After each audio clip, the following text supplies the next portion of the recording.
সকলকে K9 বাংলায় স্বাগতম। সঙ্গে আমি সুবাহান। একেবারে কিছুদিন ধরে ভাঙড়ের দাপটে নেতা রাহুল মোল্লার নামে এবার কাটমানির অভিযোগ।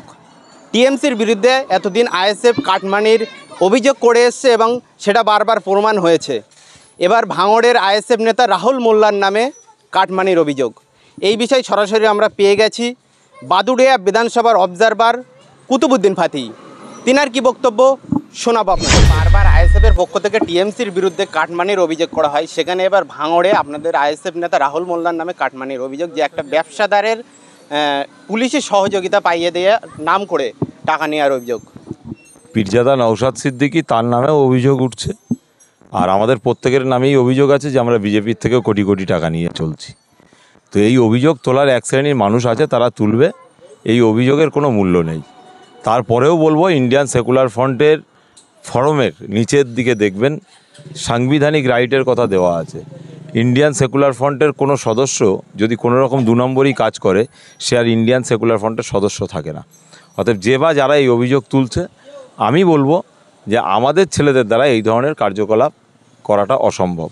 কিন্তু তারপরেও যদি হয়ে থাকে, তদন্ত সাপেক্ষ তদন্ত হোক, আসল সত্যটা বেরিয়ে আসবে। একেবারে যার নামে অভিযোগ তিনি বলছে একেবারে 26শে বিধানসভা ভোটের আগে ভাঙড়ে আইএসএফ নেতাদেরকে কোনোভাবে দামাতে পারছে না, সেই জন্যই মিথ্যা অভিযোগ আনা হয়েছে। আপনার কি মনে হয়? এটা তো স্বাভাবিক জিনিস। শুধু ভাঙড়ে নয়, বিভিন্ন জায়গায় আইএসএফের কর্মী সমর্থকদের উপরে যেভাবে অত্যাচার নামিয়ে নিয়ে আসছে, মিথ্যা কেস নামিয়ে নিয়ে আসছে, এর দ্বারাই পরিষ্কার শাসক তো এখন ভয় পাচ্ছে একমাত্র ইন্ডিয়ান সেকুলার ফ্রন্টকে। অতএব শাসক বিজেপি আর তৃণমূল, এদের পুরো সেটিং চলছে।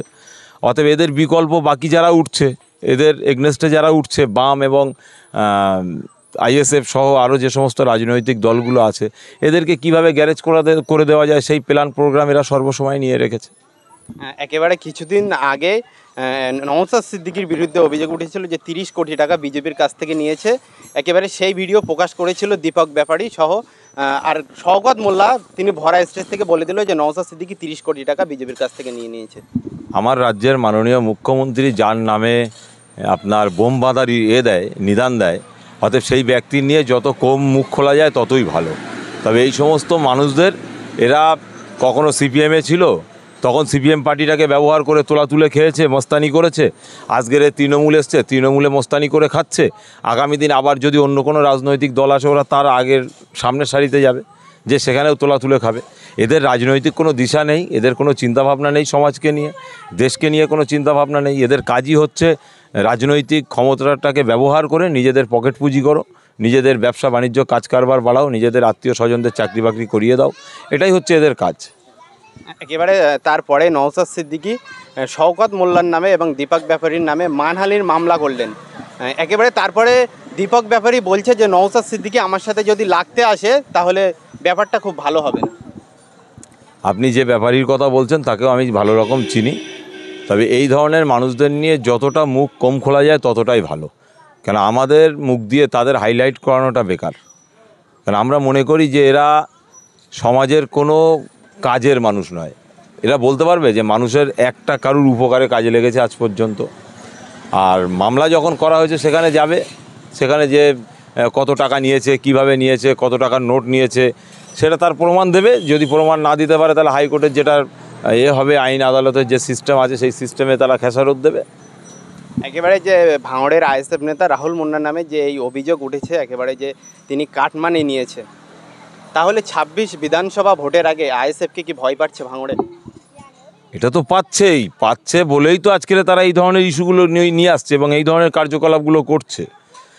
ভাঙড় এমন একটা জায়গা, যে ভাঙড়ের বিধায়ক তিনি বারবার বলছে যে সংযুক্ত মোর্চার বিধায়ক, আজও পর্যন্ত আইএসএফের বিধায়ক বলেননি। এবং এই ভাঙড়ের মাটি যেভাবে অশান্ত করছে বিরোধীরা, এটাকে পুরো পরিষ্কার আমরা বুঝতে পারছি যে ভাঙড়ের বিরোধী শক্তি যারা আছে তাদেরকে মিথ্যা কেস দাও, জেলে ঢোকাও, এটা তারা প্ল্যান নিয়েছে। তো কতজনকে দেবে? ভাঙড়ের যদি মিথ্যা কেস দিয়ে জেলে ভরতে হয়, তাহলে টোটাল ভাঙড়বাসীকে দিতে হবে। কারণ আমরা গত কয়েকদিন আগে একটা মহিলাকে দেখছিলাম, বড় নেতৃত্বের মতন কথা বলছে। অতএব ভাঙড়ের প্রত্যেকটা মানুষ, আবাল বৃদ্ধ বনিতা, তারা সকলেই প্রত্যেকেই ভাইজানের ফ্যান, ভক্তি ভালোবাসার মানুষ তৈরি হয়ে গেছে। কতজনকে কেস দেবে? অতএব এরা কেস যত পারবে দেবে।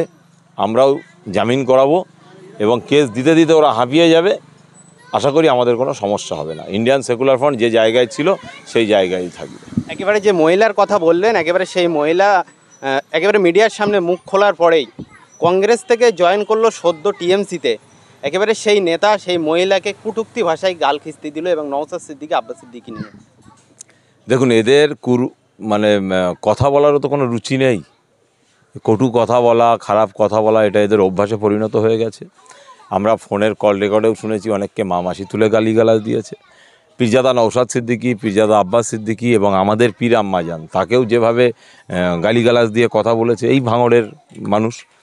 অতএব এদের নিয়ে যত কম কথা বলা যায় তত ভালো। আইনের পথে চলছে, দেখা যাক কতদূর কী হয়। তবে আমরা স্বচ্ছ দুর্নীতিমুক্ত সমাজ গড়ার লক্ষ্যে আমাদের পীরজাদা ভাই, তিনি সোনার পালং ছেড়ে দিয়ে, কোটি কোটি টাকা ছেড়ে দিয়ে তিনি আজকের মানুষের স্বার্থে, দেশের স্বার্থে, দেশের জনগণের স্বার্থে, হিন্দু মুসলমান দলিত আদিবাসী প্রত্যেকটা মানুষের স্বার্থে তিনি রাজনৈতিক ময়দানে এসেছেন। আমরা চেষ্টা করব সর্বসময় তাকে কিভাবে ঢাল হিসাবে সাপোর্ট দেওয়া যায়, আমরা এই চেষ্টা করব। একেবারে ভাঙড়ে এবার নতুন ট্রেন চালু হয়েছে। একেবারে টিএমসির পক্ষ থেকে এবার ভাঙড়ে মহিলাদের নামে কেস দেওয়া হচ্ছে। হোক না, কত কেস দেবে? ওখানকার মহিলারাও তো তৈরি আছে, মহিলারাও তৈরি আছে। ওই যে মোল্লা টোল্লা যাদের কথা বলছেন না, তাদের হিম্মত নেই যে তারা এসে সামনের সারিতে দাঁড়াবে, হিম্মত নেই। এবার ওই ভাঙড়ের মহিলা কেন, ভাঙড়ের যদি ছোট্ট ছোট্ট বাচ্চাগুলোকে ছেড়ে দেওয়া হয় না, তো ওই ধরনের মোল্লা ভাঙড়ে পা দিতে পারবে না। যদি ছোট্ট বাচ্চাকে ছেড়ে দেওয়া হয়, কেন বাংলার হত দরিদ্র গরিব পরিবারের সন্তানগুলো তারা নিজেদের জীবনকে উৎসর্গ করে দেওয়ার জন্য তারা রেডি হয়ে আছে।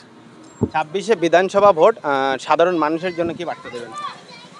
বিধানসভা ভোট আসছে, প্রত্যেকটা মানুষকে বলবো আপনি আপনার গণতান্ত্রিক পদ্ধতিতে ভোটটাকে প্রয়োগ করুন, মতামতটা প্রয়োগ করুন, কিন্তু আপনার বাচ্চার শিক্ষা, স্বাস্থ্য, কর্মসংস্থান থেকে শুরু করে প্রত্যেকটা বিষয় খেয়াল রাখুন এবং যেভাবে এই দুর্নীতি হচ্ছে এই দুর্নীতির বিরুদ্ধে আপনার ভোটটি দিন। কাকে দেবেন না দেবেন সেটা আপনার ব্যক্তিগত ব্যাপার। তবে আমি আপনাদের কাছে করজোরে নিবেদন করব যে এই তৃণমূল আর এই ফ্যাসিস্ট বিজেপি এদের বিরুদ্ধে ভোটটা দিন। Thank you. গাল খিস্তি দিল এবং নওশাদ সিদ্দিকী আব্বাস সিদ্দিকী নিয়ে। দেখুন, এদের কথা বলারও তো কোনো রুচি নেই। কটু কথা বলা, খারাপ কথা বলা, এটা এদের অভ্যাসে পরিণত হয়ে গেছে। আমরা ফোনের কল রেকর্ডেও শুনেছি অনেককে মা মাসি তুলে গালিগালাজ দিয়েছে। পীরজাদা নওশাদ সিদ্দিকী, পীরজাদা আব্বাস সিদ্দিকী এবং আমাদের পীর আম্মাজান তাকেও যেভাবে গালিগালাজ দিয়ে কথা বলেছে এই ভাঙড়ের মানুষ। অতএব এদের নিয়ে যত কম কথা বলা যায় তত ভালো। আইনের পথে চলছে, দেখা যাক কতদূর কী হয়। তবে আমরা স্বচ্ছ দুর্নীতিমুক্ত সমাজ গড়ার লক্ষ্যে আমাদের পীরজাদা ভাই, তিনি সোনার পালং ছেড়ে